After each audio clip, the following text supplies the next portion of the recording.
Gatorade commercial that has Derek Jeter walking through the area around Yankee Stadium, serenaded by Frank Sinatra. To the end here, he did it his way, shooting a base hit to right, as he so often did. I think even Hiroki Kuroda can smile after this. Robinson blew his victory, but it set the stage for the walk-off base hit by Derek Jeter in the bottom of the ninth in his last Yankee Stadium home game. And look at the lineup of former teammates waiting to greet him. Bernie Williams, Joe Torre, Jorge Posada, Andy Pettitte. To the very end, a charmed baseball life. It was supposed to rain all night. Not a drop fell during the entire game. You can't script this. I mean, you're not surprised at it because of who he is, and yet you just say it's just magical his entire career. Look at the Oriole dugout. Yeah. They're not leaving. Their last realistic chance to have the #1 record in the league just slipped away. And they've got a plane to catch to Toronto, so great respect. The idea of how special this moment is not lost on anybody in this ballpark, including the opposition.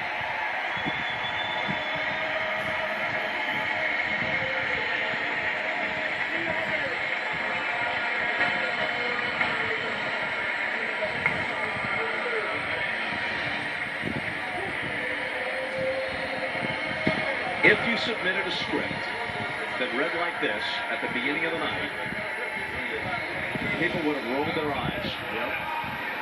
And yet you're not surprised. I mean, when he came up in that situation, not walking him, it wasn't a surprise that he got a hit. Mariano Rivera there to embrace him.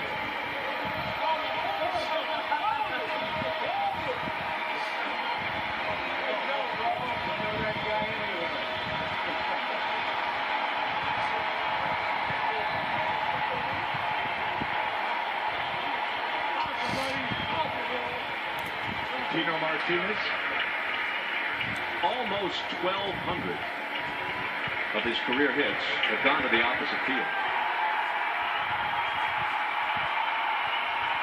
And now he stands alone on the diamond in the Bronx.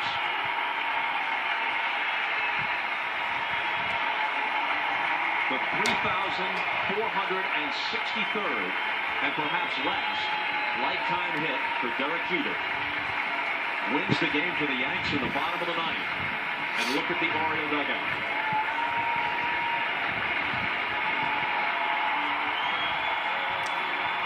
It wasn't just what he did. It was the way he did it. From the beginning to the very end.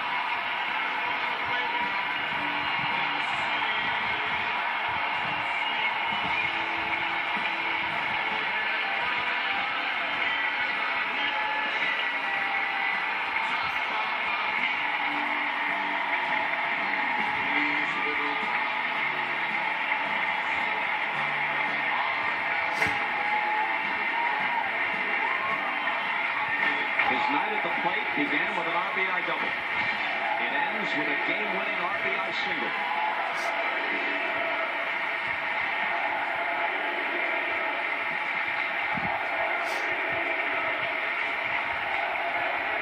I think he's looking for his parents. They came down from upstairs toward the end of the game. There's his little nephew, Jalen, wearing the respect hat.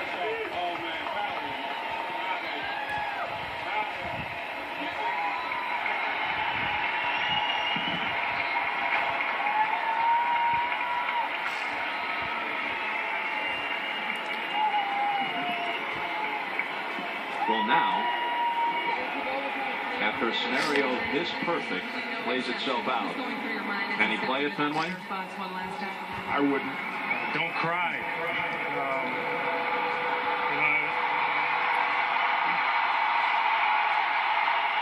He's speaking with Meredith Marakovitz of the Yes Network. To be honest with you, I don't know how I played this game.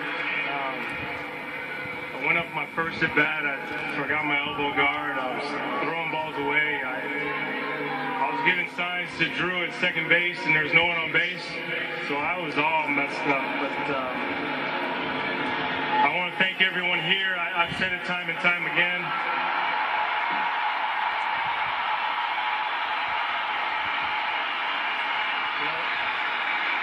Everybody's chanting, "Thank you, Derek," and thinking to myself, for what? I'm just trying to do my job, so thank you guys. Derek, for 20 straight years, you've put on that uniform. Coming to the ballpark today, knowing it was the last time you were taking the field here in the Bronx and putting on those pinstripes, what was that feeling like for you? It was odd. I mean, if I'm going to be honest with you, these last few weeks have gotten tougher and tougher. I told you members of the media I didn't want to talk about it because I try not to think about it. But it was very, very difficult, but it's all worthwhile. You've always been focused on one thing, and that one thing has been winning and winning championships. Were you able to take a step back today and kind of take it all in? Yeah, I mean, this was a lot of fun. I mean, thank you. You had quite the greeting community there with the core four here, some of your other teammates, Joe Torre. What was it like to see them here on the field supporting you in your final game? It's, those guys are like brothers. Mr. T's like a father. The whole organization, the fans. I want to congratulate the Orioles and wish them luck going into the playoffs.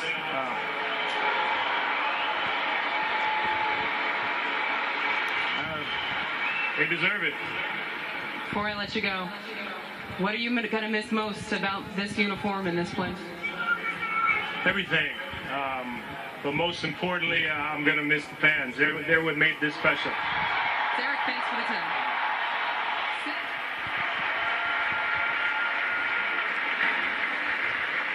Well, now as he speaks with Susan Waldman from the Yankees radio network, and our own Tom Verducci is standing by for his chance to talk with Derek. People wondered, will he break down? Will he cry? His voice quivered a little bit, but that's about as close as he'll come. But I think the emotion of, say, not being taken out in the ninth inning, when there would have been a lot more emotion on ending his career, it was ending the game with a game-winning hit. Brought that joy back to him.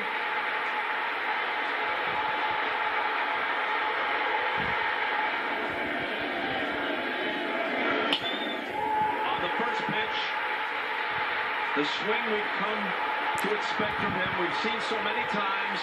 He leaps in the air as young Antoine Richardson comes sprinting home from second, head-first dive to score the game-winning run. The reaction from his dad and his mom and his sister.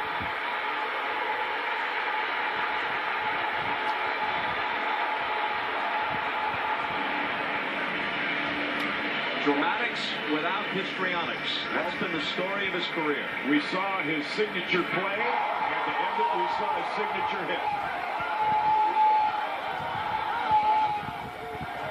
Surely.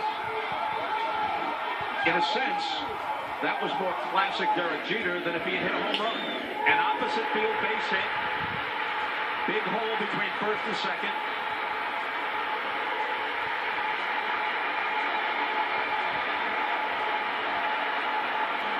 No matter what happens for the rest of Antoine Richardson's baseball career, he can tell everybody, I scored the run on Derek Jeter's last Yankee Stadium at-bat and maybe his last big league at-bat.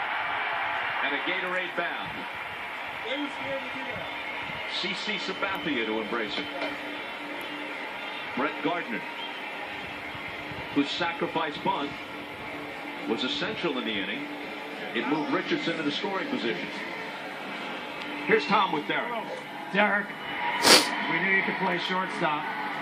Now I think we know you can write scripts too. How much fun was that? Man, I mean, I don't even know what just happened, to be honest with you. I was out there short, and the first time in my career, I was saying, please don't hit it to me, because I thought I was going to lose it. And then all of a sudden, you got to get ready to hit, so I don't know. I don't know what to say. Derek, a boy in Michigan grew up with one dream, to play shortstop for the New York Yankees. You've lived that dream for 20 years. Now the New York portion of that dream, it's over. What are your emotions right now?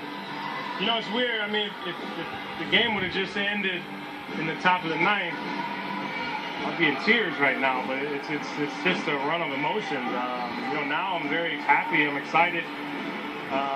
You know, the fans, you always try to have good games and do something special for them, and I could do it one last time, and I'm happy for that. Now, obviously, you've built a career one game at a time, staying in the moment. Tonight, how much reflecting did you do, and what were those thoughts? A lot, man. Like I said,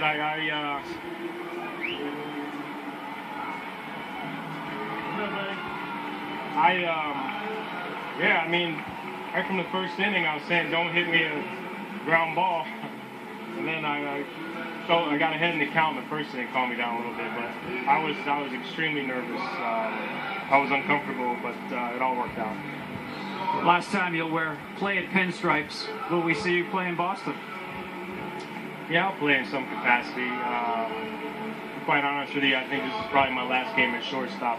You know, I want to remember that view right there I had today. But you know, out of respect to Boston fans and the rivalry, I will play in some capacity. Finally, Derek, ninth inning, the fans are chanting, "Thank you, Derek." What's your response? Well, I mean, I'm wondering why they're thanking me. You know, I'm the one that should be thanking them. I just came here and tried to do my job. It's been fun, man. It's been a fun 20 years, and it wouldn't have been this much fun without them. Derek, thank you very much.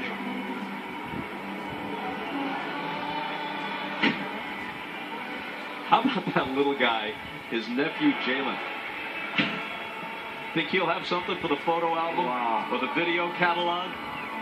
I mean, typical Derek Jeter, everything just started perfectly, ended perfectly, and, you know, he conveyed his emotions, which we could see and read on his face. It's like, please don't hit it to me, which is the first time he's ever said that in his entire career. So you knew the nerves were there, but the opportunity the game when he hit turned it from emotion to joy. Couldn't have been a more perfect night, and boy, what a treat to be a part of this. Only with Derek Jeter involved can a blown lead, a horrendous blown lead, a 5-2 lead, when the starting pitcher has been impeccable, your closer comes in, messes the whole deal up, except it sets the stage for a baseball moment that we'll never forget. I guess Joe Girardi knew what was going to happen. Taking Perota out, and Derek still walking, acknowledging the fans. Well, I don't know if any athlete anywhere has bonded with the fans more than Derek has. And it seems that not one of those fans has left the ballpark. Tom pointed out earlier, and you mentioned it, the #1 selling jersey in the last 7 years, except for the year he didn't play. He's 40 years old. He's hitting in the 250s. But at the All-Star game, he got a couple of hits, including a double.